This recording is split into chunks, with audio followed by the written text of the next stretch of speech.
இப்போ பார்த்தீங்க அப்படின்னா நமக்கு வந்து குரூப் 2ல வந்து பார்த்தீங்கன்னா, குரூப் 2 அண்ட் 2ஏல வந்து பாலிட்டில ஒரு 15 கொஸ்டின் கேள்வி கேட்கறாங்க. அந்த பாலிட்டி 15 கொஸ்டின்ல எதெல்லாம் சார் நான் வந்து முக்கியமா படிக்கணும்? நீங்க வந்து ஃபுல்லாவே படிக்க தான் போறீங்க நீங்க.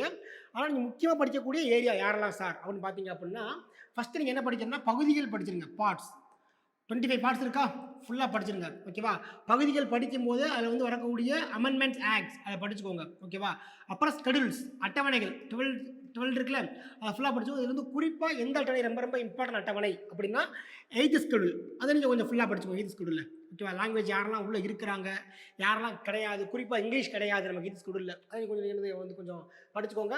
ஸோ அத தாண்டி வேற என்ன படிக்கணும் அப்படின்னா, சோர்சஸ் நம்மளுடைய கான்ஸ்டிடியூஷன் நம்ம என்னது உருவாக்குவதற்கு நம்ம என்னது எடுக்கப்பட்ட சோர்சஸ் எங்க தான் எடுத்திருக்கோம் சார் அப்படின்னா, எக்ஸாம்பிளுக்கு அடிப்படை உரிமைகளா, இந்த ஃபண்டமெண்டல் ரைட்ஸ்ங்களா டேக்கன் ஃப்ரம் யுஎஸ்ஏ. அடிப்படை கடமைகளா டேக்கன் ஃப்ரம் என்னது ரஷ்யா. டிபிஎஸ்பியா அயர்லாந்து. அப்போ அந்த மாதிரி எந்த கண்ட்ரியில் நம்ம எடுத்திருக்கோன்ற சோர்சஸ் படிச்சுக்கோங்க நீங்கள் முக்கியமான விஷயங்கள்ல. அப்புறம் அடிப்படை உரிமைகள் கடமைகள் டிபிஎஸ்பி ஃபுல்லாகவே படிச்சுக்கோங்க. எந்த விஷயங்களில் வந்து நமக்கு ஆர்டிகிள்ஸ் அதிகமாக கேட்குறாங்க, ஏன்னா டிஎன்பிஎஸ்சினாவே கண்டிப்பாக யார் தான் ஆர்டிகிள்ஸ் தான். அப்போ ஆர்டிகிள்ஸில் எங்கே சார் அதிகமாக கேட்குறாங்கன்னா நம்மளுடைய பஞ்சாயத்து ராஜ்.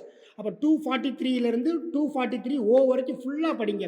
243 என்ன, 243 என்ன, பி என்ன, சி என்ன, ஃபுல்லாக படிங்க. இதுலேருந்து ஃபினான்ஸ் கமிஷன் யார் சொல்கிறாங்க, ஃபினான்ஸ் யார், ஓகேங்களா, எலெக்ஷன்ஸ் யார், அதை ஃபுல்லாக படிச்சுக்கோங்க இந்த இடத்துல. இதை பேஸ் பண்ணி முனிசிபாலிட்டிஸ் அதுக்கும் சேர்த்து படிச்சுக்கோங்க, முனிசிபாலிட்டிஸுக்கும்.